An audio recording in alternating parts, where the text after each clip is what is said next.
For this year's annual Women Shaping the Future issue, we asked 12 of today's top musical acts to talk about the women who have inspired them most in their lives and careers. The three sisters who make up Haim, Este, 35, Danielle, 33, and Alana, 29, grew up on Joni Mitchell's music, listening to her songs from the time they were kids in California's San Fernando. Mitchell has gone on to serve as a key inspiration for their own music, as heard most clearly on their 2020 homage Man from the magazine, and their fearless approach to creativity. Danielle Haim Miles of Isles was the Joni Mitchell album that started our love affair, and it's the one that I always go. It's her live album from 1974. There's a little bit of everything, songs from all her albums up until then, and she's playing them with the Express, which was this amazing jazz band, backing her. That's such a great canvas for her music. Este Haim She was getting more into jazz in the 70s, so the record is a reimagining of a lot of her early work through this jazz lens. Of course, when we first heard it, we weren't thinking about any of that. We had gone with our mom to this record store in the valley called Second Bin, which, unfortunately, I don't think is around anymore. Alana Haim I was around 6.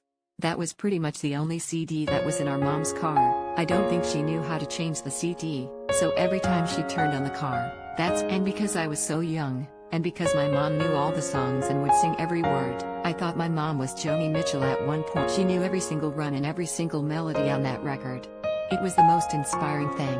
Our mom played guitar and was not shy about singing, and thankfully, she has a really good. We saw our mom and how much she loved Joni, and that made us inherently love Joni that much more. Danielle Around high school, when our friends were going through their first heartbreaks, I would see their moms be like, "Here, listen, A Case of You, River." Those songs were a lot of my friends' first foray into Joni's music. Alana We got the gift of listening to her at such a young age, but as a 6-year-old listening to Miles of Isles, you don't really understand what the lyrics mean. And then we kind of grew up with her. Every year her songs take on new meanings, and I think that's the beauty of Joni. Discovering new things in her music. I could listen to a song like A Case of You when I was in my early 20s, and that song has taken on a whole new meaning now that I'm almost 30. Danielle Her views of rhythm have always been in our blood.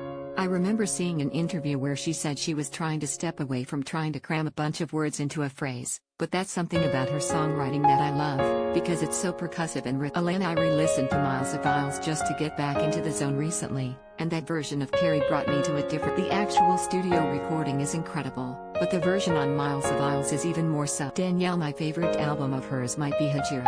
I've been on a Coyote kick for 2 years, but Amelia is my favorite now. Best People's Parties and All I Want were our favorite Joni songs in high school. Danielle People's Parties encapsulated what our social life was like, because our dad was strict. He wouldn't let us go out that much, so I would be in my room listening to People's Parties, dreaming that I was at some faraway party on a